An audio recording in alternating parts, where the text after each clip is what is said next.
காங்கிரஸ் கட்சி புறவாசல் வழியாக அமைச்சரவையில் இடம் பிடித்துள்ளது என பாஜக மூத்த தலைவர் தமிழிசை சவுந்தரராஜன் விமர்சித்துள்ளார். கோவையில் செய்தியாளர்களுக்கு பேட்டியளித்த அவர், காங்கிரஸ் கட்சியிடம் தாவேக கவனமாக இருக்க வேண்டும் எனவும் கூறினார்.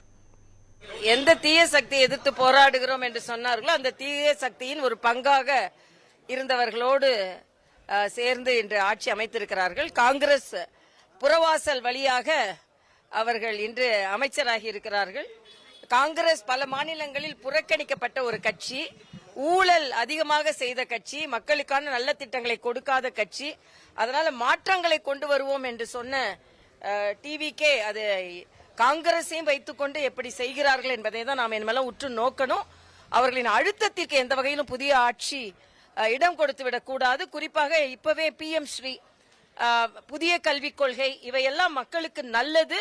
போன ஆட்சி இதையெல்லாம் வேண்டா வெறுப்பாக அணுகியதால, ஒரு மோதல் போக்கை கடைபிடித்ததுனால தான் மக்கள் புறக்கணித்திருக்கிறார்கள். பக்கத்துல பாண்டிச்சேரியில பாத்தீங்கன்னா PM ஸ்ரீ திட்டம் நிறைவேற்றப்பட்டு இருக்கிறது, புதிய கல்விக் கொள்கை. ஆக மக்கள் எப்பவுமே ஆக்கப்பூர்வமாக நடவடிக்கைக்கு தான் ஆதரவு தருவார்கள். இவர்கள் மறுபடியும் இவர்களை எல்லாம் சேர்த்து கொண்டு நல்ல ஆட்சி செய்யாம அரசியல் செய்தார்கள் என்றால் மக்கள் மறுபடியும் சிந்திக்க ஆரம்பிப்பார்கள் என்பதை எச்சரிக்கையோடு நீங்க அணுகணும்.